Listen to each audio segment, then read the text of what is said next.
Hi everyone, this is Knowledge is Power, and I'm Wanda Miller, I'm the host, and as you can see, I don't have a guest.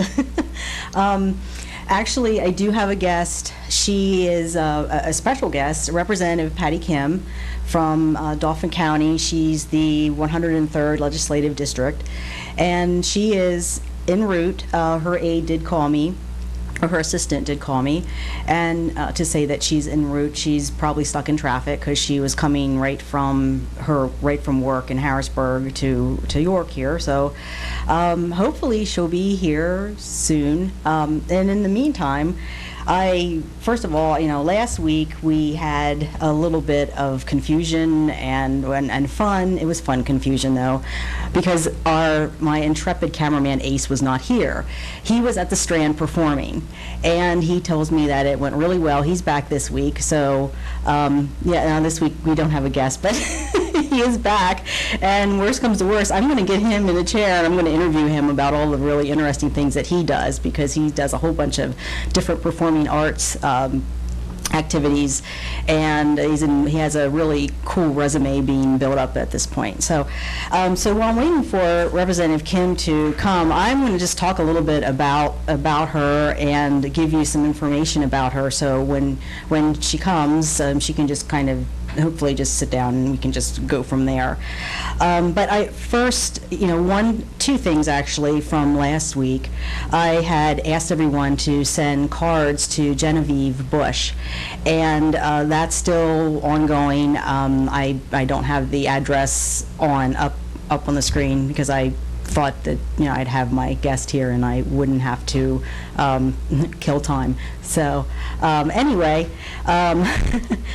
she's Genevieve Bush is an older adult who is in a nursing home she's in Montgomery County, I think. And excuse me, I think that this might be my guest. Hello? Yes. Hi. I am behind the building next to a basketball court. I'm going to put my chair. I have no idea where I am. Okay. If you can hang on 1 minute, I will come out and get you. Okay. You're welcome. Thank you. I'm going to leave for a minute. Ace, can you go out? And she's out by the basketball court. Okay. Ace is going to go out and get our guest, and she'll be in a minute or two. She's a little bit frazzled, so we're here. I hear her coming. No, this is the wonder of live television, ladies and gentlemen. Oh, sorry. It's okay. You can lay your purse down there, and you can just sit here. You're okay. I can make this up. You're okay. Okay. Well, here's our special guest. I was just telling everyone that you were going to be here, and yes. I was going to talk a little bit about I did some research and did some bio for you. You came right from work. Yes. Of Harrisburg, which work is budget, I imagine, at this point. Not today, especially, but the traffic from Harrisburg is it's traffic. So this is the wonder of live television. Wonderful, yes. I'm really apologetic. I'm so sorry. That's okay. It shows that our legislators are real people. They get stuck in traffic. They drive their own cars. Yes, so they do. There's nothing magical. They have lives too. So humanize. That's great. You're humanizing that mystique. So as I was saying, you are the 103rd Legislative District. That's right. In Dauphin County. Mm-hmm. You're a Democrat? I am. Okay. You were elected in 2012? Yes. Okay. And some of the things that you're involved in, which I'm really impressed. You're involved in a lot of really good things and doing a lot of good work and a lot of women's issues as well. You're leading the government reform and transparency. You didn't take the pay raise? The pay raise, the COLA, cost of living adjustment. So since I campaigned on it, I wanted to keep my promise. So every time we get a pay raise, an automatic pay raise, I just take that difference and return it back to the Treasury, the cumulative. So I make a set salary and give the rest back. Okay. Thought it was important. I think the integrity of government has, it's a lot of distrust with the public, with government, that, we're all cheaters, it's a corrupt system. So I feel like I needed to do something extra to maintain the integrity of myself, and then hopefully with the others and government itself. Yeah, and you have a good point, because there's so much bad publicity out there, and some of it is deserved, we'll be honest, but a lot of it isn't. And as I said, when you sat down, you're human, and sometimes you work on what you think is best, and you just have to trust that what you're doing is for the best for the public. Yes, and what I've seen going in, as a freshman, I was like, this is a corrupted place. What am I in here? What am I in here for? Or what can I expect? And there's actually a lot of people who are just, regular folks, humble, want to do good things. We may not agree what's right, but just good regular folks. And I think there's always, whether it be in schools or in businesses, but there's always a small percentage who screw it up and make it look bad for the rest of us. And so you have some power hungry folks. It's not the majority, a small percentage that abuse the system, want to take a big pension or whatnot, and it makes the rest of us look bad. And so that's what I've seen being there for almost 4 years now. Okay. And can you explain a little bit, because I'm going to put you on the spot here. I found the notorious video of the nay in the whip. Yes. And I read, I've read the criticisms, which I think there's other more important things to be criticizing than, doing a video that you did to reach a particular audience. Yes. And, looking at that, you made a comment that this was a way for you to reach a public that otherwise you wouldn't be able to, because you're sort of you're the freshman, you're not one of the leaderships who is at the table making all the important decisions. Okay. You're right. I think the biggest fear for me is having people just become totally disengaged because they're disgusted with government, because they think we don't get anything done. We need to engage them. And I thought that, after going to a bunch of block parties and seeing kids, every little kid in my district knows the nay. My son actually taught me that from camp, and I'm like, what in the world? But I realized how viral it went, the actual dance. And I said, you know what? I can capture people's attention. No one's going to sit and listen to a man in a suit talking behind a podium and, making a prepared statement. I can catch their attention if I act silly with my colleagues, and once I capture your attention that we're real people, right? we don't take ourselves very seriously, and we have a message that, public education needs funding. I don't want taxpayers to continue to take out of their own pockets.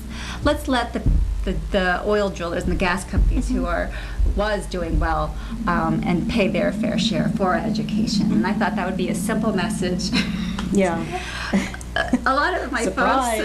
folks, actually, they would watch at the barbershop and go, "Are you kidding? Oh, I know her," and and thought of it positively. But then the rest of the people outside my district, of course, some people in my district were just like, "She's crazy." But we got about 6,000 hits on our little video.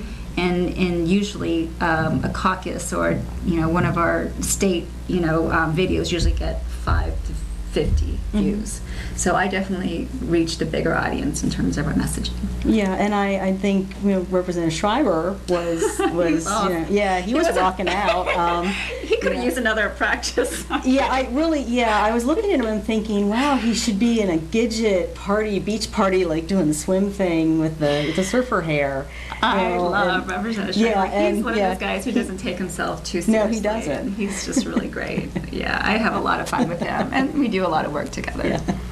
Okay, well, The reason that I really wanted you to come on is you have been very, very vocal about reforming the criminal justice system, specifically allowing people that have nonviolent misdemeanors and other crimes to have those expunged after a certain period of time so that they can go and get a job and get a good job, not Exactly. washing dishes somewhere, but they can actually get a good job and they don't have that stigma following them. Can you talk a little bit about that? Because that's a real interest of mine. I think, Okay. I have PTSD, I'm in the mental health community, and that is something that really affects the mental health community as well. Yes. And one of the things that I did find also, there was a quick little interview that you did with someone, I think it was like Comcast leaders or something like that, and you made the statement of sometimes people are depressed and they get involved in drugs, and that, that was a great statement because it is so true. People have mental health issues. I see it all the time. Yeah. They either don't know they have it, or they don't recognize it. They have stigma. They don't go to get the help that they need. They don't know how to get the help that they need. So they self-medicate. Yes. And then that leads down a path. Yep. So by the time they get themselves back on track, they not only have the criminal record of stigma, but they also have the mental health stigma. So I'm going to let you talk a little bit about that, because this is something that I really applaud you for, because you've been at the forefront of this. Thank you so much. Thank you for the work that you do in that area. Going in, I wanted to not be a part of putting Band-Aids on things and then, saying, hey, take credit, we did something. I wanted to go deep, and I wanted to go into reasons why people are struggling. I have a high poverty rate in my district, about 26%, and I wanted to see what was going on. Why can't people get jobs? Why are so many people, depending on the state for services? And I would get people coming in my office. I always say, I'll meet with anybody. If you're in my district, I'm happy to meet with you. And they would be like, Patty, I need jobs. I'm like, okay, let me figure out what we can do. And they'll be like, Patty, I have a record, embarrassed, and I was very appreciative that they shared, but one after the other, and realizing, wow, I see a problem. It's not the root, but it's one of the issues that I think I can deal with and make a change. So teaming up with one of my colleagues, Representative Jordan Harris out of Philadelphia. It was by chance. We were at orientation, and he's like, what's important to you? I said, the ex-offenders. He's like, stop it. Yeah. And he wanted to do the same. So we teamed up and put together legislation. In the beginning, it was too much. The District Attorneys Association was like, we're not comfortable with this. We just wanted to have all nonviolent charges. Of course, no murderers, people who are sexually violent. Right. We understand that those folks maybe need to stay in prison to keep the society safe. I don't think anyone would disagree with you on that. Yes. So the District Attorneys Association said, we're not comfortable with this. And we said, okay. Instead of steamrolling and going ahead, we said, what are you comfortable with? And so they said, the misdemeanors 3s, misdemeanor 2s of the second degree, after 10 years, 7 to 10 years of a clean record. And I said, hey, it's not going to help everyone, but it's going to help a portion of people. We'd rather take this than try to go for a bigger bite of the elephant. So thankfully, society has changed when it comes to people with criminal records, especially the nonviolent ones. That it's starting to hit home. Aunts and uncles, they see people made a mistake 20 years ago, and they still can't get a good paying job, and they're fine. They've changed. They've gotten the medication. They're done with their addictions. Why can't they get jobs? And so after 9/11, a lot of employers were really into background checks. We don't want anybody, crazy or violent working for us. But a lot of times when you do the background checks, they're not even true. Yeah. Or you get arrested, charges are dropped. Somebody falsely accused you, it's still on your record that you were arrested. So now you have a background that doesn't reflect who you are. Especially charges that were gone long time ago. We have senior citizens who want to go into public housing, but they have something on the record 30 years ago, a nonviolent charge, and they can't get affordable housing. So Senator Greenleaf had a bill, and put in a lot of our language. Representative Marsico, chair of Judiciary Committee, did a lot of work and allowed this to all go through.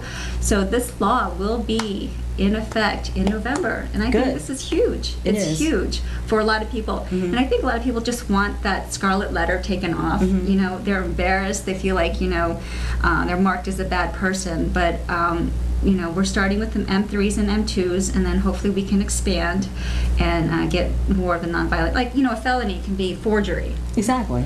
And again, a nonviolent charge. They've learned their lessons. They paid their dues, their fines. Why can't they get a second chance? They don't want to go back again. They know that they messed up, but we all deserve a second chance, and I think we are going in that direction Yeah. of more leniency. And you don't know the person's story. No. That's one of the things that in a society I think we do a lot of judging. Yep. And you don't know that person's story. You don't know why that happened. Exactly. I know people with mental health issues that meds are changed, or you know something gets messed up, Right. and the next thing they're not thinking straight.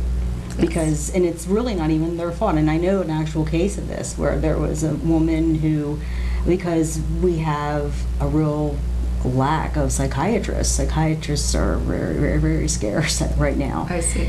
And she hadn't gotten her meds for 3 months because of what was happening where she was being treated. Right. For almost 14 years that she had been crime-free, was getting her life back on track, and she got herself in a little bit of trouble. Okay. So, you know, those are the kind of things that personally, I think we should know by now that really the criminal justice system doesn't work. Yes. Putting someone in jail doesn't work. Exactly. You know, and there is, as you said, and I completely agree, and I'm sure everyone else would agree too, there are cases where there are people that need to be protected from, we need to be protected from them. Yes. You know, there are people that are very violent, and that's a whole different case. But for the people that you're talking about, Right. you know, the quality of life, and someone who's denied housing, and that's a big issue too. We don't have affordable housing as it is. Yes. And then the affordable housing that is out there, if you're being denied because you have a record, Right. it's really difficult. And then you're talking a little bit about addictions, and I want to go one step further. You know, not only do I want people to get jobs, family-sustaining jobs, to stay out of prison, it saves taxpayer monies. It's $41,000 to house an inmate. That's a lot of money. When they want to get out, they want to do well, but I wanted to ask, you know, why are they getting addicted to drugs and alcohol? And then I'm realizing there's a lot of trauma in people's lives.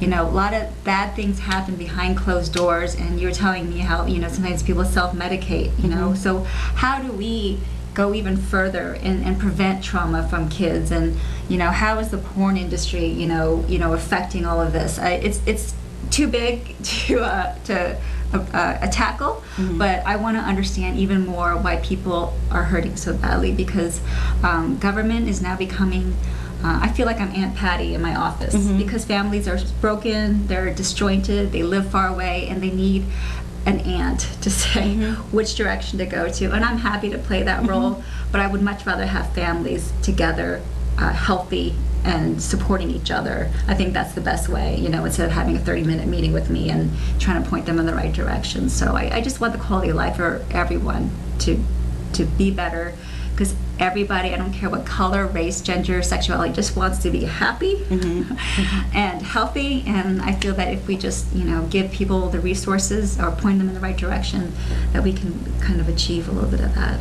Yeah, and what you're talking about is trauma-informed care. Yes. Okay, I didn't know the technical word. Yeah, it's trauma-informed care. Actually, in Adams County, they're working on getting it across the board. Oh, okay. So that it not only, I think it's starting in schools right now. Okay, great. But it'll spread out to the criminal justice system, even to the community, Okay. to pretty much everyone, so Great. that people are informed, so that they ask the question, you know, not what's wrong with you, but what happened to you. Right.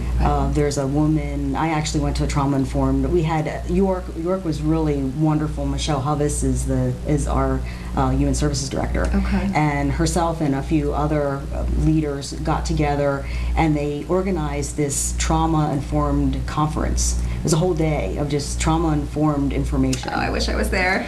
You would have loved it. There's a woman named Tanya Kane, and this is an amazing. You should look her up. Actually, you should connect with her. I think you would get a lot out of her. She's an African American woman. She was brutally abused as a child. She was raped numerous times. She was addicted. She was homeless for, I think, 12 years. Wow. Now she goes out and she educates. She has had a documentary made about her. She's gone to Hollywood. She has a show that she's going to be starting. It is just an amazing, amazing story. An inspirational story, I'm sure. Yeah, it's an amazing story. And what I really liked was at the end of her talk, she showed a picture of a mugshot of her, and then she said, now look at, I want you to, like, she was addressing the people in the room that worked in the human services field. She said, I want you to look at that person, which is a mugshot of her. And she said, I want you to think, if someone like that person walked into your office, would you ever think that person would be capable of becoming, and then the next slide is her on the red carpet in this beautiful rainbow dress, all pretty hair and makeup.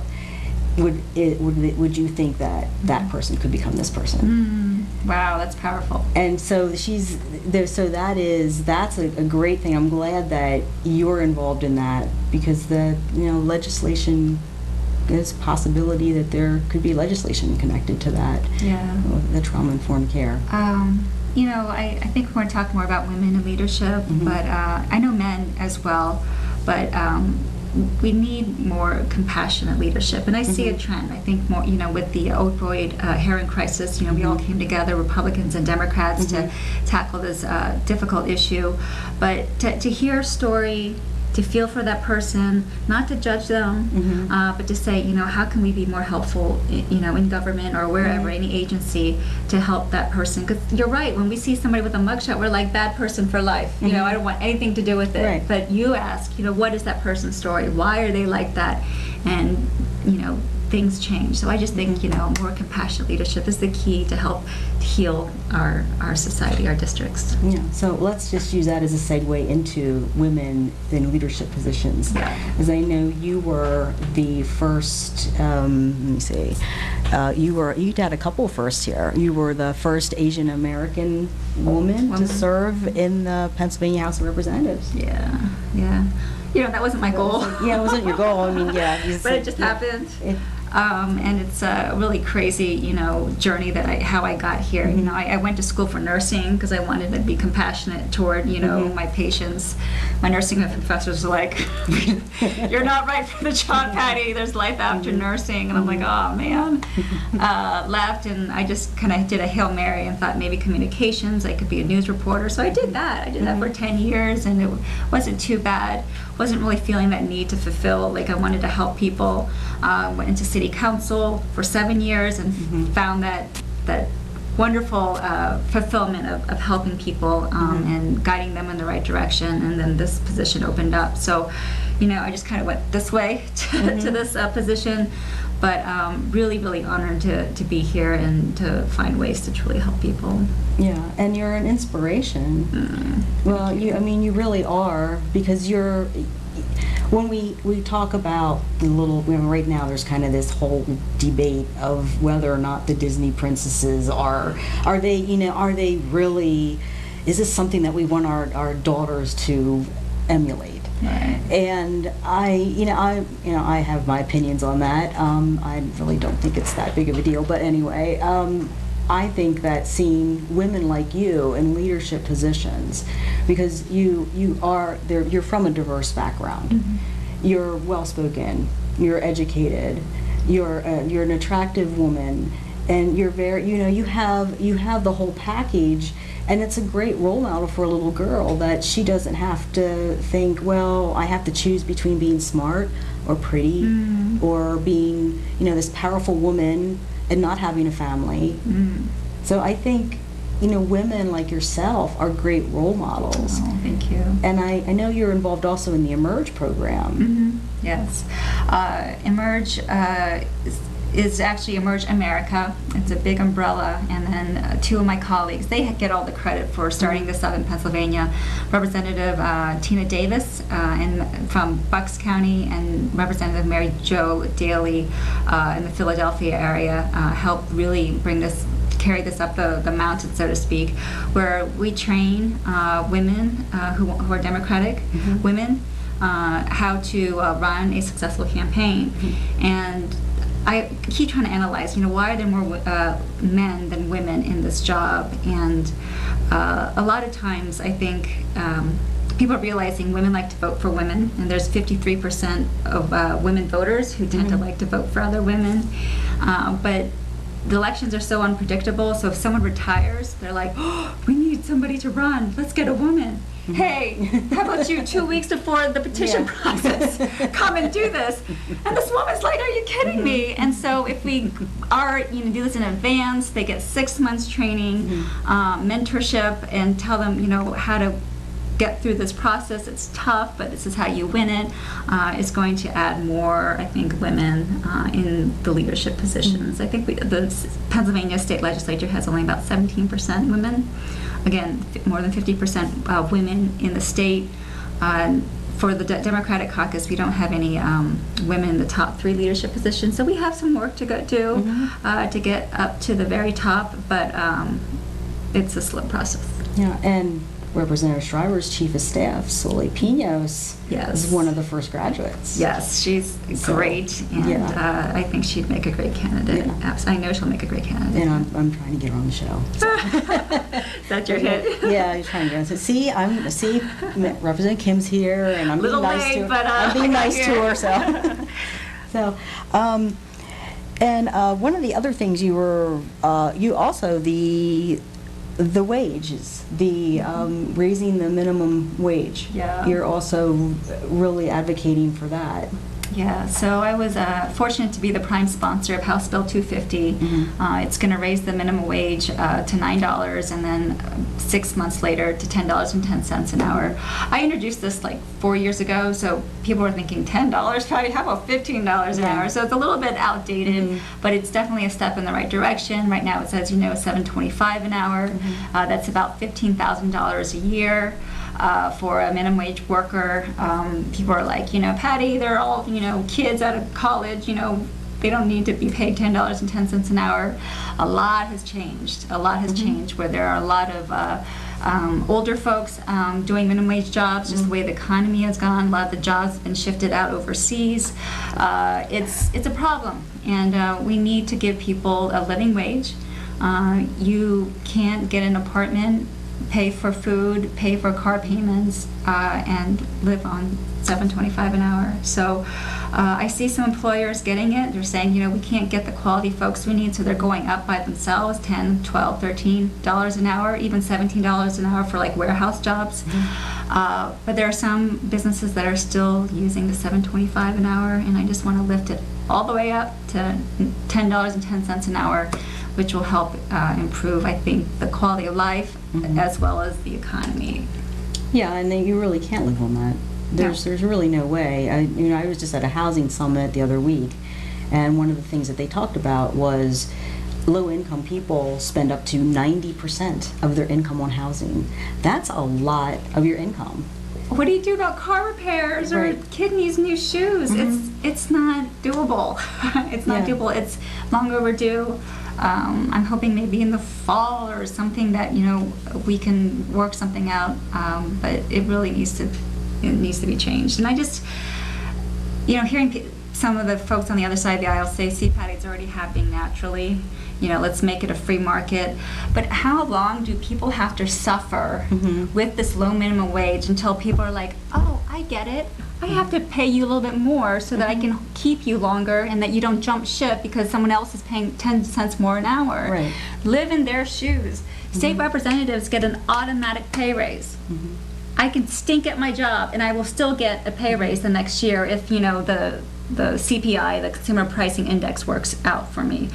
And we have the power to raise and give a pay raise to these folks, but we will not. And that gets me angry. And I just think it's unfair. It is unfair, and it's also at the base of that, and you talk about trauma, and you talk about the reasons why people end up in crime and end up in poverty. This is one of them. Right. You know, you need to have, it's that Maslow's hierarchy of need. You have to have that housing. You have to have your basic needs met before you can be a functional, you know, good citizen to, Right. you know, someone who is, yeah. So only a few, I don't think the majority will go into illegal activities to make ends meet. But what they end up doing is working 2 to 3 different jobs. And I had a lady write to me saying that, you know, I work as a housekeeping lady at a hotel, 2 different hotels. I work about 60 to 80 hours a week to make ends meet. All I want is to spend more time with my kids. I just want to spend more time with my kids. I can work one job to get paid, you know, enough where I make, you know, the same amount where I can just, so I can spend more time with my kids. And we understand the societal issues, you know, with the kids, you know, being better parents, being present is so much healthier for kids. Right. It would be good all around. But that really broke my heart that, you know, it's not, Patty, I want, you know, cuter shoes. I want to buy a yacht to go, you know, to Jamaica. It's, I want to spend more time with my kids. Yeah. And just do one job. And that is, it's good for society. Yes. It's also for the parent, there's that guilt then if they can't be with their children because they're working, even though they need to work. And they're probably too young to stay home by themselves, but what can you do? Get a babysitter? You can't even afford it. So yeah, it's just, it causes a lot of problems. Yeah, it is and it's a difficult subject to address because there's so many layers of this. Yep. There's you know, there's the housing piece, there's the income piece, there's, you know, there's the social services piece. And a lot of people can't afford cars. So now they have to rely on transportation that doesn't go everywhere or doesn't go, you know, on the weekends late at night doing a second shift. You know, so they have even more hurdles to go over in order just to make ends meet. So if we can remove some of those barriers, give them some of the resources, and make lives easier. I have to think like somebody, a low-wage worker, in order for me to make the laws and the rules. So listening to people, I'm at a fast food drive-through. Hey, how much, you know, after I'm getting my burgers, you know, how much do you make an hour? What's the like? And you hear stories, you know, servers are like, I realize that high school education is not enough. I want to get to college. So she works a minimum wage job as a server to pay for those bills so that she can go higher. But you know how hard that is going to be for her to pay off her tuition, doing minimum wage. She knows she needs to get more education, so she's trying to improve herself, but it's going to take so long because higher education is expensive, and then she's making minimum wage. Is just, come on, let's help folks like her, who really want to do well, who are giving her 110%, and just give her a little bit of a push to be successful. Yeah, I know when I went back to school later in life as an adult, and I remember there were several people there that were doing just that. They would work, and then they would go for a semester, and then they would have to work for like 2 semesters to go on to the next semester. That's all they could afford. Yeah, and it just because they didn't qualify for any kind of education, they didn't qualify for FIA or anything like that. So they didn't qualify for the loans or the student grants or whatever.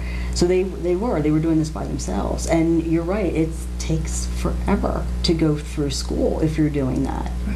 And raising a family probably at the same time. Yeah. So yeah, a lot of challenges. Yeah.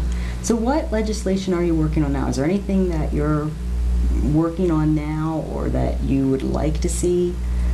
So the minimum wage bill is still something I would love, and working hard to see get passed. So I learned in life, you just focus on 2-3 things and give it your all instead of working on 25 different legislation and none of them gets passed.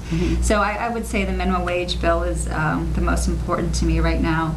I was so grateful for the expungement bill, the second chance bill that was recently passed. So I was very, very pleased.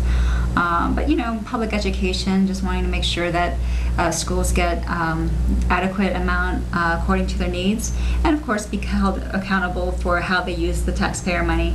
So just working in my school districts to make sure that they get the resources and bring up those grades so the kids do well. Yeah, and there are a lot of teachers that are buying supplies Out of their own because- pockets, yeah. because they Mhm. can't afford it, or the school can't afford it. It's a system that's not working out too well, and I just think the overall how to teach kids have changed so Mhm. much. My 9-year-old son, unfortunately, will love his video games, and he's Mhm. constantly looking at his electronics, and then you go into a classroom and it's like a whiteboard. Mhm. And trying to capture his attention is difficult. And I think we need to change the way we educate kids, engage them more hands-on, do things more creatively to compete with the devices that are so popular now. Yeah, and your Nene dance was, what actually, and I know you have critics, and I've read some of the criticisms, but, and I'm not trying to embarrass you, but I really think that what you were doing was a good idea, because what you're saying is exactly right. I have a public relations degree. Mhm. And so I understand, and other people may not, but I understand that you have to get, like you said, you have to get someone's attention Yep. before you can really talk to them and educate them. Right. If they just tune you out, then what good is it? Right. It doesn't matter how eloquent you are, they're not listening to you. Right. So, And also talking about and one of the other reasons why I wanted to do that video was when you were talking about women, girls looking up and seeing Mhm. women leaders. I wanted. We had a lot of minorities on the Mhm. dance team, Mhm. and just wanted to have a kid say, you know what, I could be like him. I could be like her when I grow up. Just to see someone who looks like them Mhm. and in a high position, just give them the inspiration that you don't have to be a certain, for Asians, stereotypically, doctor, lawyer, Mhm. or basketball player for other cultures. You can be an elected official. It's not that hard. It's a little preparation. You can do it yourself, and I want to let people know that. We're just representing other people. Mhm. And that we get it. I'm not born rich. I'm not born with lots of education. I just care. And that's how I'm going to lead. Especially for women, it's different. When they talk amongst each other, especially in the caucuses, we're at war. We need to fight. Yeah. Fight the Republicans, fight the Democrats. And I'm like, I don't like fighting. That's Yeah. not natural for me. But when you think of my district is my family. Mhm. I have maternal instincts. I get that. I want to protect my district. I want to help my district. I'm not, on a horse, going charge. Let's, that doesn't resonate with me. So, caring for my district as a mom is something I know how to do, and I'm happy to do it as long as, I have the energy and peace of mind. Yeah, it's a little bit of a crazy job. Do you have any kind of mentorship programs for girls that the female representatives? Do they do anything like that? We don't have anything official, Mhm. but we do have women. They have great programs. I think different universities will have their women. I know Penn State definitely has one. They will bring the girls to the young ladies to the Capitol, and then we'll have panels, and we'll talk with them and do different sessions and answer questions and whatnot. So that way we just make ourselves Yeah. available for that, and that's always a really fun experience. So how do you go for those people that, like myself, are curious? I'm not interested in going to politics, but I am curious of the progression. Because do you need to have a certain background? Do you need to have a sponsor? How do you go about going from a television reporter to a councilwoman to then a representative? You need to be a little bit crazy. I'm kidding. You have to have good dance skills. No, that's not a requirement. I think somebody's ability. When I look on the House floor, there's 203 of us. I'm like, wow, like what is the least common denominator? What does everyone have? And to me, it's the likability factor. Mm-hmm. 99.9% of the people there are nice people. Mm-hmm. And it's kind of a popularity contest, right? And I feel that you really need to know how to connect with people. When you go door to door, you have to win their trust or their confidence in you in like less than 2 minutes. Mm-hmm. And what kind of impression you have on them will make it, they will be effective or influential when they go to vote for you. And, I would hear comments like, Patty, you have a trusting face, I'll vote for you. I'm like, okay, whatever it takes. Or, you have a good heart, Patty, I'm going to vote for you. So it's something that you can't really be trained. And we talked about Emerge PA. It's not something you can train, it's just something that you might just have, which is effective. So, there's a formula how to win. Hard work in terms of raising money, getting the sponsorships.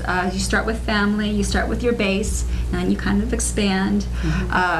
You have to, do the hard work and, figuring out your messaging, what's your platform, making it short and tight, and then going out yourself. I mean, it's you feel very vulnerable when you go out there because you have the press commenting on you if you're good or bad and whatnot. But if you have that vision that I want to be effective and I want to serve people maybe in mental health issues or whatever, the criticism's going to hurt, but there's a reason why I'm going in this direction. And if this is part of the, I forget who said this, but politics is a contact sport, and I'm a very sensitive, soft person, middle child. But I know that even though, I want to do this, and this is part of the territory, and you just plow through and see if you can win the trust of the public. So how do you handle the criticism? Because there's some nasty things being said that especially in the presidential election, there's just some major nastiness there that I don't like at all. Yeah. And I was raised to be civil to someone, even if you maybe don't like them or you don't disagree with their opinion, but you still are civil and you hear the person out. And for myself, this is why I wouldn't go in, because it's not that I'd be too sensitive, it'd be that I'd probably hit him punch upside. back? Yeah, I'd probably hit him upside the head after like the 10th. You're a horrible dancer, or what did you do that for? And your legislation stinks. So how do you handle it if you're a sensitive person? You get over that. So in the beginning, it was really, really hard. You're covered in an article, and then you end up going down to the comment section, and just like, don't go in the comment section, first of all. But whenever I went to the comment section, it was like opening the door and knowing that you're going to get kicked in the teeth. Like, it's just, there are people who just, I don't know what they do. They sit in their basement and just like bash people, and they don't know who we are, and they just bash people. And whatever, it's, freedom of speech. So, but the key part is you don't dwell. You can get mad and then you let it go. Because when you dwell on it, you start doing stupid things. You start going back at them. You start stalking them on Facebook, like, who are these people? And, I told you, he looks like a loser or whatever. That's in a bad place. So you have to bring yourself in. Okay, Patty, this hurts, it stinks, whatever, and then just let it go. As long as you have that goal. I'm doing this because I know it's the right thing to do. That person probably doesn't agree. But I'm gonna, in order for me to make change, this is part of it. It's part of it. So just don't dwell on it, or again, you go in a really bad place. And it's scary. And don't take it personally. Don't take it personally. Because it really isn't about you when the day's over. It's really about the person that's saying those things for whatever reason. And I've confronted some folks, or have seen them in person, and they're a totally different person. When they see me as a real person, I'm responding to them. They're civil. And you could tell it was just, whatever. I don't know the reasons why they do it, but it's, if you see them face to face, their whole demeanor changes, and they realize that you are a real person, and you do feel and whatever. So it's part of the territory. Yeah, and I think too, and this is one thing that I see, because I do a lot of advocacy. I just kind of got back into that. Oh, good. And one of the things that I try to explain to people is, I hear this constantly, like, well, I called my representative and they didn't call me back, or I wrote them and they didn't write me back, and then I inevitably hear well, they know. Really? How do they know? Did you tell them? Well, no, but they know. They have to know. They know what's going on, and that's where I try to stop and explain to the person that you're dealing with another human being, that you only can do what you can do. And like in your situation, because you're not sitting at that table, there's that power structure too. Oh, right. And sometimes things are out of your hands. You can't magically, I mean, it'd be nice if you could wave a wand and make everybody's problems disappear, but that doesn't happen. Right. And legislation takes a long time. It does. And it sometimes gets buried in committee. Well, a lot of times I think it gets buried in committee. Yep. And that's the end of it. Right. It is. You know, I appreciate you, seeing our side, but we could always do better in our jobs. We could respond more to those letters. We do get bombarded a lot with calls and letters, emails, and whatnot. And it's our job to be responsive. So I don't want to say, just don't write, but I'm reading, and I know I'm reading, and am I returning every letter? I'm not. Just because I feel very swamped at times. And legislation does take time. And for example, with the expungement bill, 10, 15 years ago, or better example, medical marijuana. 15 years ago, people were like, you're right. And then as people's minds change and realizing the benefits of it, then, so the timing also is very important too. And who is the actual chairman of the committee? If that they could care less about this issue, they let it die in committee and it never sees the light of day. So a lot of different factors are, when it comes to actually passing legislation and getting stuff done. It's so funny to see people who are either businessmen who he or she has owned a business or a county commissioner. The pacing is so quickly because they get to, they say something and it gets done. Then they come into the legislature, they're like, oh my gosh, what are we doing? We're not getting anything done. So coming from, city council, where it did take a little bit of time to pass legislation, it's a very slow process. And the founding fathers put this together for that exact reason, to make sure that bad laws don't get, put into the system and get passed. It has to be vetted. The majority has to, agree with it. So there's a lot of things that go into it, and a lot of issues are so important. A lot of agencies need more money. I get it. And then now it's just about, prioritizing. Yeah, and when you talk about a lot of these bills get killed in the committee because it takes how many people would have to support. Right. How does that work? Like, how many legislators would have to support a bill to even get it through a... So just a simple majority, 100, at least 102, 103 votes to get that. There's here a statistic is per session, which is 2 years. Every 2 years, there's about 3,000 bills that get introduced. About 200 are actually passed.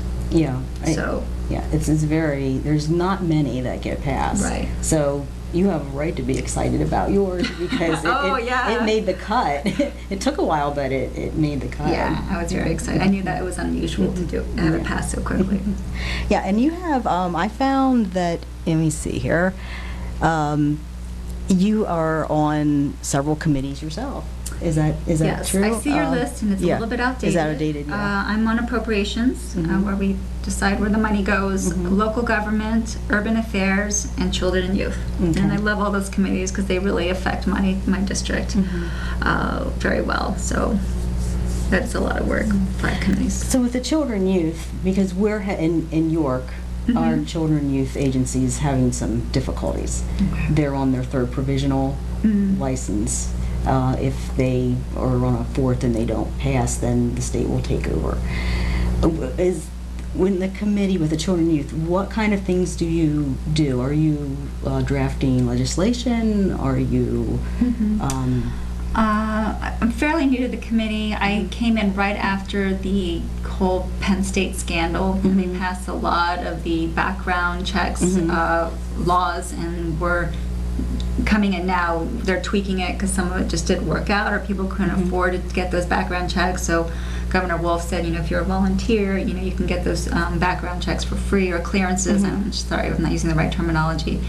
But we've had children and youth agencies come in to talk about their issues, and because those laws have passed and the reporting laws have also changed, they're getting inundated with a lot of more calls and asking for people to do reports and investigations with the same number of people working there. And I got to follow a caseworker in Dauphin County, where I am in, and just seeing some of the work that they do is pretty astonishing. I don't think I could be a caseworker. I mean, you know, some utility person notified them that this is a dirty house. So this woman had to go into their house, and you know, she was awesome. I mean, the house had a lot of people, too many people living in that house, Right. and they had a lot of animals, so the conditions were, you know, not ideal. But she had to be like, you know, how can we work on getting this cleaned up, and how do we do that? And I'm like, I'm not going to tell somebody to clean their house. Yeah. Like, I don't know how they're going to react. Who am I? Of course, it's all about the kids. They had, you know, young children there, and to make sure that, you know, they were taken care of. But it's a tough job. And then they get so many cases, and it's just them, one per, you know, I guess there's a standard, but it's mentally draining. I give them so much credit, but they definitely need more resources to do their job well, because they're just swamped with so many caseloads, and it's draining, because you can't go home and forget the kids who are suffering. It's trauma for them. It's trauma. secondary trauma for them. Yes, so I think we need to help them. Yeah, I agree with that. I went to the county budget planning meeting Okay. a couple weeks ago. It was actually last month. And the director of Children and Youth spoke. And, you know, I talked about this on the show the other week, that I listened to him. And there was a case in York where the woman, the mother, was obviously seriously mentally ill, Yeah. and ended up killing the little girl. Wow. And so now they're looking into investigating it. They're looking into children and youth and who dropped the ball and what happened. And I understand that, but I also, what you're saying, I understand what you're pointing out with going and shadowing that caseworker. They do have a lot to deal with, and they don't really have the resources. And that's one of the things that he talked about, and he talked about the high turnover. People get burned out. Yeah. It's how could you see something like, how could any sensitive, caring person go in? Which draws them. Those type of people are drawn Right. to this job, but you expect them to have, like, you know, cold hearts. Like, I can see all this junk and still be okay. Yeah. So it's almost contradictory. You have soft people who really want to care, exposed to really, really hard things. Don't tell me it's not going to affect them or burn them out. Right, and we're just now, actually the informed trauma had been around for years, and it's just now coming into being for whatever reason. I don't understand it was around. I mean, people have always been traumatized. Right. I don't know why it's taken so long for it to come to the forefront, Right. but thankfully it is. And this is one of the issues, is how do they handle these secondary traumas for these case managers? Right. And that was one of the things that he talked about. He also talked about, he seems like he's really trying, and I think part of the issue is, like, presidents that come in and they inherit the mess from the last guy. Yep. And then everybody's pointing fingers at, oh, you're a horrible president. No, that president's trying to clean up, not just maybe that mess, but maybe, 2 or 3 messes. Right. And it's difficult. And this is what this man, I believe, is the director is trying to do. He's trying to clean things up. And one of the things that he's doing is they're having, they're having like a second opinion for the children that they think are being over-medicated, which a lot of them are. And a lot of them, the core is trauma. Mm-hmm. And it's the trauma that is manifesting in all these other symptoms that are then being diagnosed as ADD and bipolar and depression, but it's really just trauma.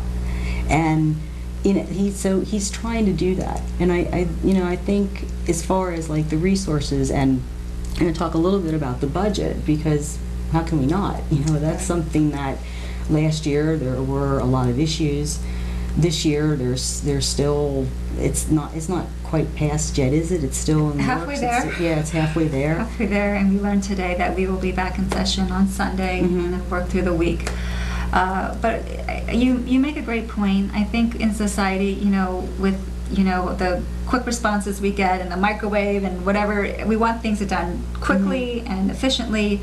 But helping people with trauma takes a very long time. And so I think we were back, 20, 30 years ago, we wanted to do the the criminals, house them in prison, out of sight, out of mind. People with mental illnesses, put them in a state hospital, out of state of mind. We don't want to think about it, you know.